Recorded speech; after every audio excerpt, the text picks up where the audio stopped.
1절입니다.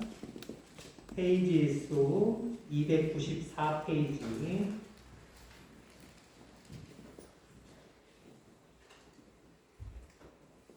고린도후서 8장 1절로 5절.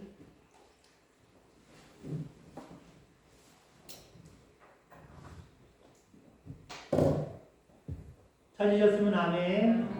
1절로 5절 교독합니다. 형제들아, 하나님께서 마게도냐 교회들에게 주신 은혜를 우리가 너희에게 알리니 한란의 많은 시련 가운데서 그들의 넘치는 기쁨과 극심한 가난이 그들의 풍성한 연고를 넘치도록 하게 하였느니라. 내가 증언하노니 그들이 힘대로 할 뿐 아니라 힘에 지나도록 자원하여 위대와 성도 섬기는 일에 참여함에 대하여 우리에게 간절히 그래서 구하노니 우리가 바라는 것뿐 아니라 그들이 먼저 자신을 주께 드리고 또 하나님의 뜻을 따라 우리에게 주었도다.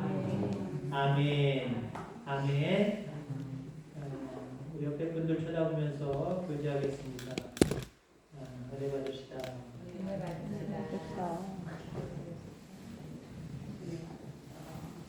지금 우리가 주일 찬양 예배 때마다 성도의 특징에 대한 이야기를 하고 있습니다. 여러 가지 또 있을 수도 있겠습니다만은 성도의 특징은 오늘부로 이제 말씀을 나누도록 하겠습니다. 마지막 성도의 특징은 풍성한 연보입니다. 연보를 다른 말로 얘기하면 그냥 헌금 얘기예요. 헌금. 풍성한 헌금. 헌금은 어떻게 해야 된다? 풍성하게 해야 됩니다. 오늘 항상 기뻐하겠습니다. 헌금 얘기 듣다가도 기뻐하시길 바랍니다. 얼굴 찌그리지 마시고요. 사람들이 돈 얘기를 하면 얼굴이 찌그러져요. 서로 반가운 사람끼리 만나다가도 저 할 말 있는데 저기 저 돈 좀 그러면 이제 다 얼굴이 굳어지는 거예요. 돈 좀 그러면 굳어지는 거예요. 교회 안에서도 마찬가지입니다. 목회자, 하나님도 마찬가지지만 목회자도 성도들과 함께 신앙생활을 하면서 뭔가 성도들에게 바라는 게 있어요. 더 열심히 좀 헌신했으면 좋겠다. 더 열심히 봉사했으면 좋겠다. 어떤 목사님이거든 이런 소망은 다 갖고 있습니다. 욕심이 많다 적다의 문제가 아니라요. 그래 여러분 상도 더 많이 받고 하나님 기뻐하시는 삶을 살 수 있으니까 목회자에게는 성도들이 더 헌신하고 더 열심히 봉사하는 것, 그거야말로 가장 바람직한 것이다 라고 여겨지기 때문에 그렇습니다. 자, 그런데 우리가 보통 목회자가 이렇게 더 헌신하고 더 열심히 봉사하고 더 열심히 신앙생활을 했으면 좋겠다라고 기대를 하지만 많은 성도들이 뭐라고 이야기를 하면 아직 상황이 아니어서 부족한 게 많아서 아직 믿음이 없어서 믿음이 더 있으면 하겠다는 거죠. 여러 가지 어려운 상황이 다 끝나면 하겠다는 거죠. 이런저런 핑계를 많이 대는 모습들을 바라보게 됩니다. 헌금도 마찬가지인 것 같아요. 목회자의 마음속에 앞서서 여러분이 더 충성하고 봉사했으면 좋겠다라고 하는 부분 속에 헌금도 일부분 들어가거든요. 아주 작지만 일부분 들어가거든요. 그래서 이왕 우리 성도들이 풍성한 헌금을 하나님 앞에 드렸으면 좋겠다. 이런 생각을 가져요. 근데 역시 앞에 헌신, 봉사 이런 부분에 대해서 핑계하는 것처럼 아직 상황이 아니어서 돈이 그렇게 넉넉하지가 않아서 나중에 상황이 좋아지면 나중에 내가 믿음이 더 들어가면 이렇게 핑계될 때가 참 많이 있다라고 하는 거예요. 여러분 풍성하게 헌금을 드리고 싶은 마음을 실현할 수 있는 방법은 없을까요? 내가 풍성하게 하나님 앞에 예물을 드릴 수 있는 방법 알고 싶다, 알고 싶지 않다. 알고 싶다 1번, 알고 싶지 않다 2번. 손가락으로 표시하는 거 시작! 안 되신 분들은 이걸로 알겠습니다. 내가 풍성한 헌금, 연물을 하나님 앞에 드리고 싶다. 그런데 이 방법이 없을까? 오늘 이 마게도냐 교회들을 통해서 이러한 비결 그리고 이러한 은혜에 대해서 함께 생각하는 귀한 시간 되기를 간절히 소망합니다. 오늘 마게도냐 교회들이 보인 헌금의 모범을 봅니다. 풍성한 연보를 넘치게 했다. 여기 똑같은 단어를 반복해서 강조하고 있죠. 풍성한 연보를 넘치게 했다. 풍성과 넘치게 했다. 하나님 앞에 드리는 헌신, 봉사, 충성, 예물 풍성하게 하셔야 돼요. 넘치게 하셔야 돼요. 풍성하고 넘치게 할 수 있기를 바랍니다. 이 비결이 어디 있을까? 우리 이 마게도냐 교회를 통해서 배워보자라고 하는 거죠. 우선 마게도냐 교회라고 하지 아니하고 마게도냐 교회들이라고 했습니다. 복수입니다.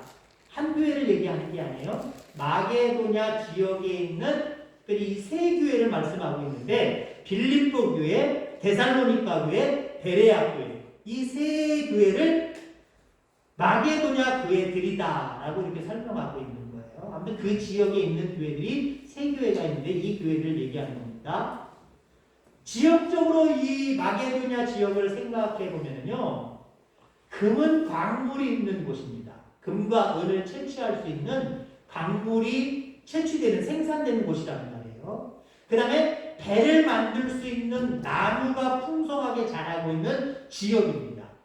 교통의 요충지이기 때문에 여러 가지 상업을 하거나 돈 버는 일들을 쉽게 찾을 수 있는 지역이기도 합니다. 한마디로 이 지역은 부자 지역이에요. 그러면 우리가 흔히 이야기할 수 있죠. 에휴, 부자들이니까 연보를 풍성하게 하고 넘치도록 했지요. 돈 없어 보세요. 나 가난해요. 나 힘들게 살고 있어요. 내 코가 석자예요. 그런데 내가 어떻게 연보를 헌금을 풍성하게 넘치게 해요? 야, 마게도냐 지역 얼마나 잘 사는 사람들이 많은 곳인데요. 그런 사람들이니까 그렇게 연보를 풍성하게 하고 연보를 그렇게 넘치게 했지요. 라고 이야기할 수 있어요.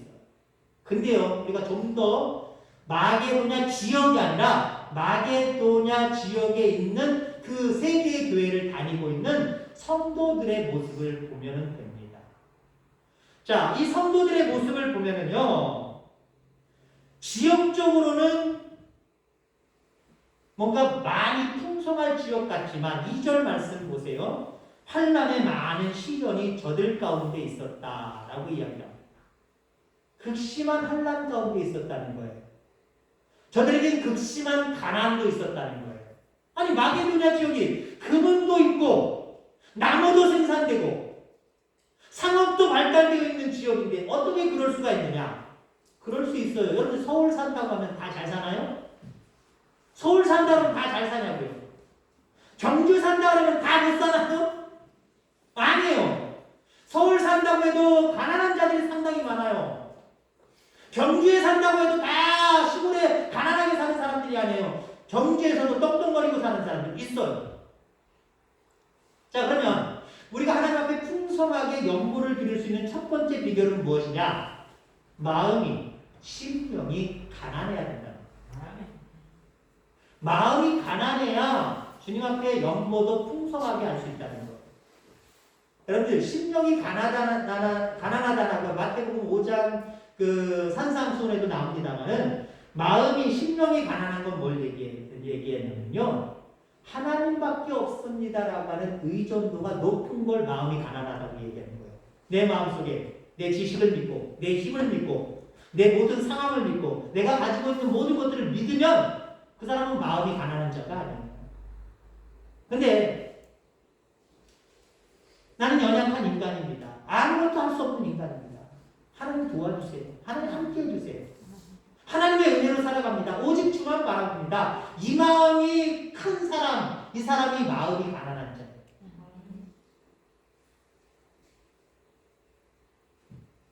이 지역에 있는, 오늘 마게도냐 지역에 있는 이 사람들은 마음이 가난한 자들이었어요. 실질적으로 형편도 그들은 잘 사는 동네에 살고 있었지만 잘 사는 동네에 잘 사는 사람만 있는 게 아니라 가난한 사람들이 많고 더 있을 수도 있잖아요. 그런 부류에 속해 있는 사람들이었습니다. 그러니까 2절에 오늘 환난이 많은 시련이 저들 가운데 있었다. 환난과 시련 역시 중복되어 있죠. 매우 어려운 형편 가운데 살아가고 있다는 걸 강조하고 있는 거예요. 자, 그러니까 종합해보면 풍성하고 넉넉한 황금 연보가 나올 수 있는 상황이 아니라는 거예요. 그럼에도 불구하고 오늘 본문에는 그들이 풍성하게 넉넉하게 연보했다, 헌금했다라고 이야기하고 있다는 거죠. 여러분, 부유함에서 풍성한 연보가 나오는 게 아니에요. 저도 이렇게 경험을 해봅니다만은 신앙생활에 보면 몇 개월이나 몇 년 같이 신앙생활하다 보면 성도들 다 파악이 되잖아요. 경제적으로 괜찮으신 분이 있고 경제적으로 괜찮지 않은 분들이 분명히 제 눈에도 보인단 말이에요. 자, 그러면 그분들을 연구하는 모습을 제가 일부러 자세히 보지 않지만 세월이 흘러가면 저절로 밝혀지게 되고 보여지게 되어 있어요. 그럼 반드시 형편이 좋은 사람들이 연구를 많이 하느냐? 하는 경우도 있어요. 그럼 반드시는 아닙니다. 때로는 정말 형편이 어려운 분들이 연보가 오히려 형편이 좋으신 분들보다 더 풍성하고 더 넉넉한 모습도 여러 번 봤어요. 그러니까 하나님 앞에 드리는 마음은 넉넉함에 있는 게 아니라 마음이 가난해야 되겠다는 거지. 오직 하나님밖에 없다라고는 그 하나님의 은혜에 대한 그런 모습이 여러분들 가운데 있어지게 되기를 간절히 소망합니다. 아멘. 자, 우리가 어떤 비결을 가져야 풍성한 연보를 드릴 수 있겠느냐? 일단 첫 번째는 마음이 가난해야 된다. 두 번째는 하나님의 일에 참여하고자 하는 열정이 있어야 됩니다. 그러니까 다른 말로 얘기하면 교회 일에 대한 관심과 열정이 있어야 풍성한 연보를 드릴 수 있는 거예요. 교회가 뭔 일을 하겠지, 아이고 당회가 무슨 계획을 해서 어떤 계획을 가지고 올 한 해도 10월 달도 어떻게 할 건지 난 관심 없어. 관심 없으면은요 연구 못하게 돼 있어. 관심을 가지면 아이고 이제 10월 달 아이고 열매 계절이라고 하는데 아이고 이런 10월 달 열매 계절 열매를 많이 맺지 못하고 가난한 자들도 많이 있을 텐데 그들을 좀 돕는 일을 하면 안 되겠나? 그 교회가 할 일이고 하나님 기쁘시게 할 일인데 야 조금 있으면 한 달만 있으면 추수감사절이네. 추수감사절 때 이왕이면 동네 분들 상황이 어렵지만 모실 수 없을까? 아니면 그들에게 뭔가라도 조금이라도 선물이나 드리면 안 될까? 그렇게 생각하면 거기에 대한 관심이 집중되면 어때요? 이게 다 물질적인 것들이 보충이 되고 충족이 돼야 되는 일 아닙니까? 그러면 다는 낼 수 없는 거지만 여러분들이 시작점이 될 수 있는 거예요. 그런 분들이 한두 분만 있으면요 교회가 선한 일을 하는 동력이 되는 거예요.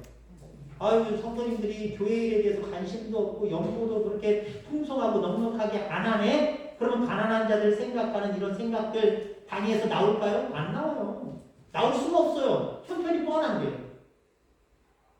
목사님 사람이 주기도 힘들고 나머지는 바닥을 친다고 이런 예를 들어 생각해 보세요. 그럼 그런 생각들이 나와요? 안 나와요. 근데 예를 들자면 어느 분이 한두 분이 그런 마음을 가지고 하나님 앞에 그런 목적으로 예물을 드렸다고 생각해 보세요. 그럼 그 목적으로 그 돈은 작은 액수일 수 있어요. 그 일을 감당할 수 없는 액수일 수도 있어요. 그러면 당회에서는 도전을 받는 거예요. 물질이 없지만 넉넉하진 않지만 이게 좀 헐뜯을 쫄라면서 다른 거 좀 줄이고 지금 이 성도님이 이 집사님이 권사님이 이 장로님이 이렇게 한 것처럼 이런 일을 우리가 합시다. 그래서 그분이 한 연보에다가 교회에서 허리띠를 졸라매서 또 거기에 포함시켜서 그 일을 감당할 수 있다니까요. 그러니까 적어도 그 일을 하는 데 있어서 전부를 다 헌신하지 못했지만 그 선한 일을 하게 하는 시발점이 된 거잖아요. 시발점이 된 거잖아요. 하나님 기뻐하시지 않겠어요, 여러분들? 그러니까 여러분들 하나님의 일에 관심 가지시기 바랍니다. 교회가 하는 일에 관심 가지시기 바랍니다. 나는 몰라. 알아서들 다 하겠지. 그러면 여러분들 우리가 풍성한 연구를 드릴 수가 없어요. 교회가 행하는 일들을 늘 한번 생각해 보면서 살아가는 저와 여러분들 다 되기를 바랍니다. 자, 헌금은 질문하는 거예요. 헌금은 하나님께 하는 겁니까? 교회에 하는 겁니까? 목사에게 하는 겁니까? 하나님께 하는 겁니다. 우리 교인들은 아는데 종종 헌금은 다 교회에 들어가는 줄 알고 있고 헌금은 다 목사님이 다 가져가는 줄 알고 있는 그런 분들도 있어요. 물론 그렇게 보여지고 그게 또 맞는 모습이기도 해요. 그러나 우리가 헌금하는 자의 자세는 이 예물은 내가 하나님께 드리는 것이다 라고 하는 생각이 있어야 돼요. 물론 교회가 교회 자체 그리고 교회의 어쩌면 대표자라고 할 수 있는 목회자가 정말 여러분들이 마음에 맞는 그런 어떤 생각과 마음과 행동을 가지고 목회를 잘하고 있으면 헌금이 늘어나는 건 사실이에요. 그런데 야, 우리 목사님 도대체 목회하는 분 맞아? 뭐 세상에 관심 있고 권력이나 관심 있고 그냥 목회는 대략대략 하는 것 같고 자기만을 위해서 살아가는 사람 같아.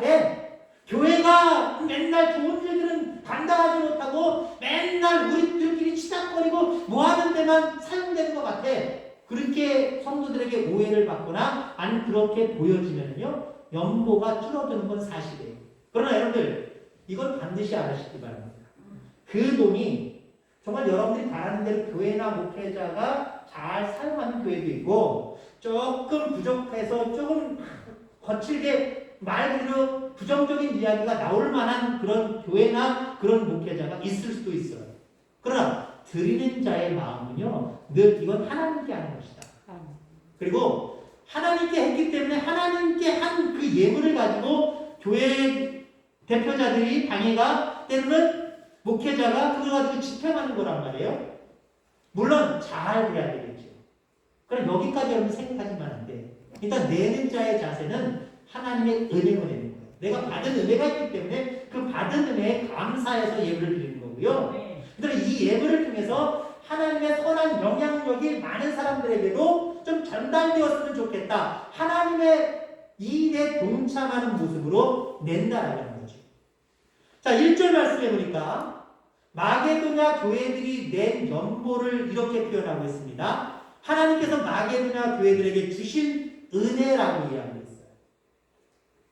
은혜와 연보는 같이 맺히답니다. 은혜 없는 연보, 연보 없는 은혜 있을 수 없는 거예요. 그럼 하나님의 은혜를 받았습니까? 그 은혜가 감사하고 정말 뼈에 사무치도록 너무 고맙고 너무 감격스럽습니까? 연보가 됐다는 거예요. 그리고 그 연보 속에 그 하나님의 은혜가 늘 매치가 돼요. 같이 가요. 헌금은 기본적으로 하나님께 받은 은혜에 감사하여 하나님께 드리는 것이 되어야 됩니다. 3절 4절에 보니까 그들이 힘대로 할 뿐 아니라 힘에 지나도록 자원하여 이 은혜와 성도 섬기는 일에 참여함에 대하여 우리에게 간절히 구하되 라고 말씀을 하고 있습니다. 자, 마게도냐에 있는 교회들은 이렇게 하나님이 구원의 역사에 참여하는 데 있어서 힘에 지나도록 자원했다는 거예요. 마지못해 억지로 한 것이 아니라 자신들도 제발 참여할 수 있게 해달라라고 하는 그런 모습으로 사도들에게 부탁했다는 거예요. 그런 마음을 가지고 연보했다는 거예요. 그렇습니다. 하나님의 은혜에 감사하여 드리는 게 헌금 연보예요. 하나님의 구원의 은혜의 사역에 나도 동참하게 하여 주옵소서. 이 사모하는 마음을 표현하고 그 일에 동참하는 게 바로 연보입니다.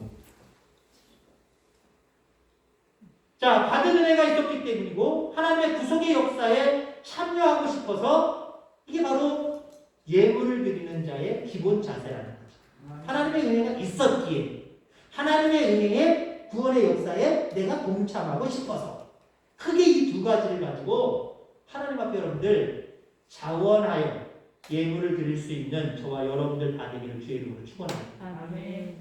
자, 마지막으로 그럼 어떻게 우리도 이 마게도냐 교회들처럼 풍성한 연보를 드릴 수 있을 것이냐? 하나님 앞에 늘 경건하게 사시길 바랍니다. 경건의 삶을 추구하는 자들과 경건의 삶을 우습게 여기고 가소롭게 여기고 경건치 못하게 살아가는 사람들은 연보가 달라요. 거룩에 초점을 맞추는 사람은 이 연보가 얼마나 거룩한 것이고 이 연보가 얼마나 하나님 앞에 거룩하게 쓰여질 것인 걸 알기 때문에 자원하여 힘껏 풍성하게 될 수 있어요. 그러나 경건의 삶에 초점과 관심이 없는 사람들은요, 그게 아까워. 괜히 하는 것 같이 느껴져요. 필요 없는 것처럼 느껴져요. 여러분, 그래서 우리가 연구하는 자의 모습은 하나님 앞에 늘 경건하게 살아가야 된다는 겁니다. 5절 말씀에 우리가 바라던 것뿐만 아니라 그들이 먼저 자신을 주께 드리고 또 하나님의 뜻을 따라 우리에게 주었도다. 경건이 뭐예요? 5절 말씀에 빗대서 얘기하면 경건은요, 나를 하나님 앞에 드리는 거예요. 나를 하나님 앞에 드리면 내가 가지고 있는 나에게 맡겨주신 물질 같이 따라와야 되는 거잖아요. 그죠? 따라와야 되는 거잖아요.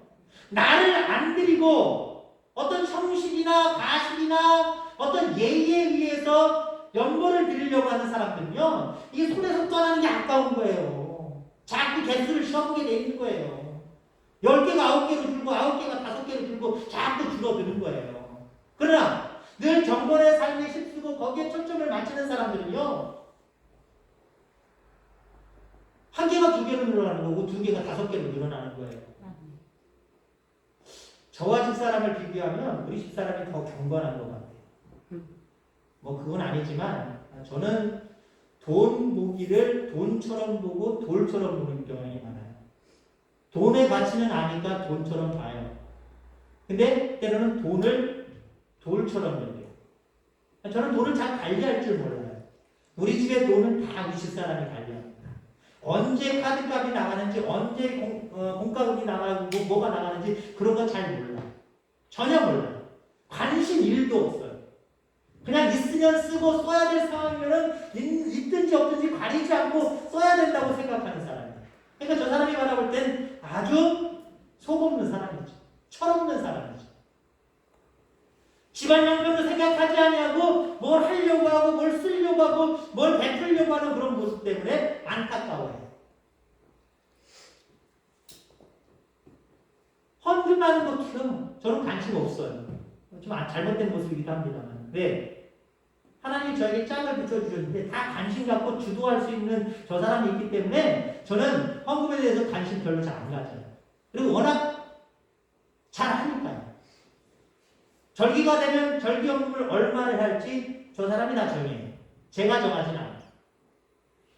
어떨 때 종종 달라요. 저 사람은 5만 원만 합시다. 그런데 제가 10만 원 하자고. 저 사람이 한 10만 원째 해야 되겠다는 그 사람이 정신없어. 5만 원만 해. 그럴 때도 있어요. 서로 보완이 되는데 보완이 될 때마다 좀 더 과하게 더 높게 책정한 사람 것이 반드시 승리하진 않지만 그럴 때가 더 많아요. 5만 원 얘기한 사람보다 10만 원 얘기한 사람의 이야기를 듣고 그렇게 헌금할 때가 상당히 더 많아요. 여러분, 경건을 추구하고 경건에 초점을 맞추는 사람, 나를 하나님 앞에 드리는 사람은요, 풍성한 연보를 드리게 되어 있어요. 모든 것이 하나님께로부터 왔음을 벌써 알기 때문에 그래요. 앞으로의 모든 생사하고 또 그 하나님이 주장하실 것을 알기 때문에 그래요. 하나님 앞에 맡기는 거예요. 지금의 형편을 생각하지 않는 거예요. 감동받는 대로 하나님 앞에 자원하여 드리는 거예요. 제가 제 스스로 우리 친구들을 욕되게 합니다만은, 저는 지금 공부했던 우리 통합측 목회자들은 같은 지역에 있는 목회자들이나 종종 이렇게 만나서 교제를 나눠서 좀 친해지는 경우들도 있습니다만 여기 와서는 코로나 때문에 그런 계기가 별로 없었어요.